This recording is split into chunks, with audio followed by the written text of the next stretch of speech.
Raquel. So it talks also about faith. Right now, ano yung parang humihiling kayo ng miracle sa mga personal life? Ano yun? Sana kumita ang paki. Kumita ang paki.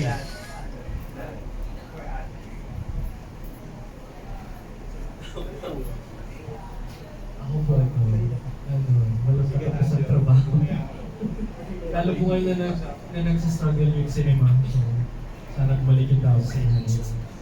Mas maraming opportunities para mag-create ng art.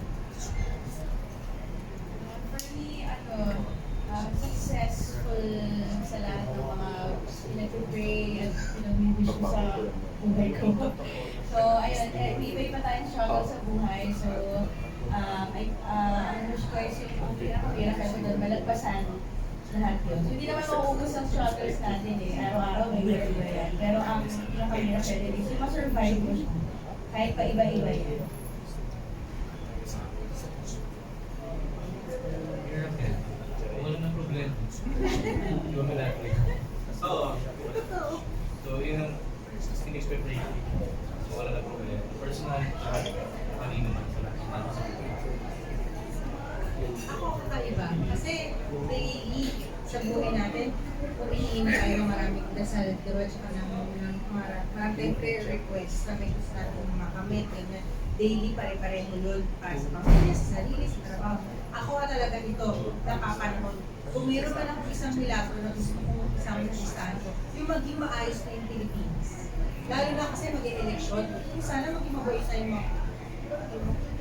mga tao, maging matalino na sila sa pagboto, yung mga leaders magsilbi sa mga kapwa, yung maging yung malasakit sa isa't isa. Hindi lang yung citizens, kundi pati yung mga lawmakers, yung mga people in office.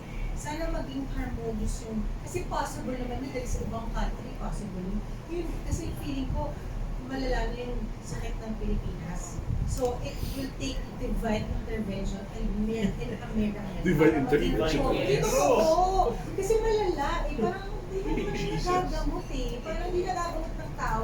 So ako, it may sound weird, but pinagdasal ko talaga Pilipinas kasama sa mga dasal ko. Tama naman. Totoo, kasi taga dito tayo eh. Pag nasira ang Pilipinas, parang hindi tayo lahat eh. Parang wala na tayong pag-asa. Meron tayong pag-asa. Sana lang lahat ng tao magdadasal para mas malakas yung request ko.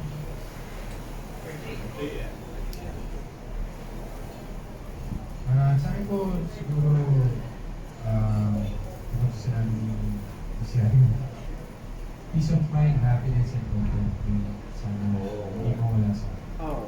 Kung meron ka na rin like, Isa na, Parang meron ka lang on Jay. meron siya na.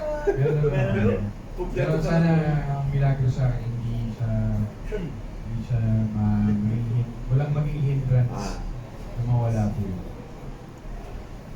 For my next question kay Derek, since yung trailer niya parang serious and then pero paano po yung naisip na i-inject na gawin siyang fantasy yung movie? At the same time, you can also share yung mga awards since na-recognize na to before by Yes, yung fantasy, kung paano siya na-insert. Ganun eh, the town itself, it feels magical. Kung Kristiyano ka, kung namamanata ka, it's a religious film. Kung hindi ka naman namamanata, it's a magical fantasy type of film. Kasi yung himala na for the characters na nabubuhay sila, they get to do what they're supposed to do. Si Beauty, yung naging si Christina, character ni Beauty, naging mission niya na buhayin muli yung namatay na kultura ng komedya sa Paki. Kasi they used to have that before. So sa pelikula na to, yun yung naging mission niya sa buhay na habang nandito siya sa mundo, habang magaling siya, habang maayos ang kanyang pakiramdam, nakakapaglakad siya, upwardly mobile siya, na gawin niyang mission na ituloy yung tradisyon ng komedya sa Paki because it was a thriving practice of hacking. So makikita niyo, it's not just a fantasy film. Actually, it's more than a fantasy. It's just a sweet story, sweet film na puno-puno ng hope. Sana sa panahon dito. So, hope naman is not a fantasy, it's a reality for everybody. Sana lahat hindi mawala ng hope. And I hope we keep on hoping at hindi mawala sa atin. Direct paka-explain kung ano yung komedya. Baka yung iba kasi ngayon hindi na nilalang sa culture, Comedy. akala comedy. It's a theater. Komedya. Ayun po dito. Theater Yung komedya form. po, para siyang ano, yung Theater form. yung stage performance. It's a Parang theater siyang form. moro-moro. May It's a theater prinsesa, form. may prinsipe, may hari, may ano.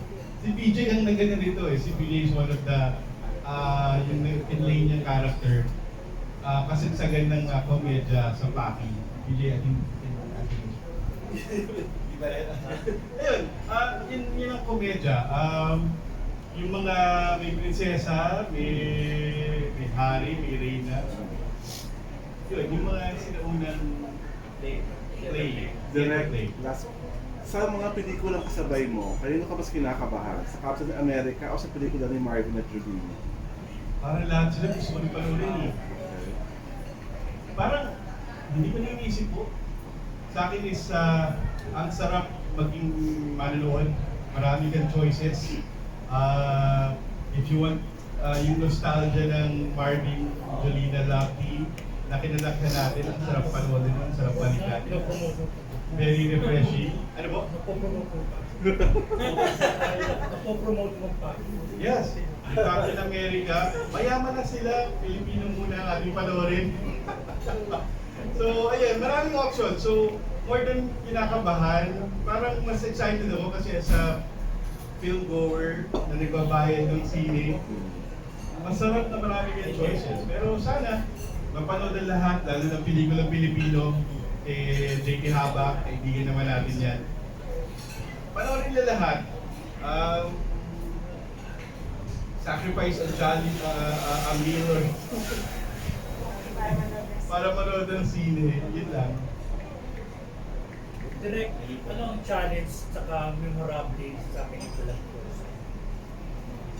Ang challenge ko ng pelikula. O yung ginagawa mo? Ang challenge, as sobrang seamless kasi, sobrang maluwag yung dali ng shoot. Ang challenge siguro is yung pag-mount ng posisyon kasi maraming tao yun. Yung logistic kasi nun mahirap talaga yun for everybody. We have to hire crowd directors, dalawang assistant directors namin. Maraming tao po ito, kaya kailangan namin na safe ang lahat, ligtas ang lahat, give them an environment na safe for everybody, at saka na hindi mababoy yung lugar, hindi mabastos yung mga tao, yung local. So yun po, maging respectable kami sa community kasi mababait sila and they're very kind people. So yun yung challenge. It's not really a challenge kasi mababait naman yung mga kasamahan ko. Marespeto naman sa community. And ayun, katulong kasi namin sila sa pag-shoot. So walang, ang challenge siya lang yung maraming tao. Kailangan lang namin sila pakainin, mabayaran ng lahat ng maayos. At matapos namin ng on time. Na hindi nakabilad sa araw. Dental packet to maganda sabi nila. Nadala mo na ba siya sa packet na ipasal? O balak mo sa ipasal siya? Balak pa lang. Plano ko. Eh magkakalupa dun eh. Kakalimutan ko. Ikaw din. So, makita-kita na lang. Maghiraman tayo ng suka at kanto. Kapit bahay na tayo.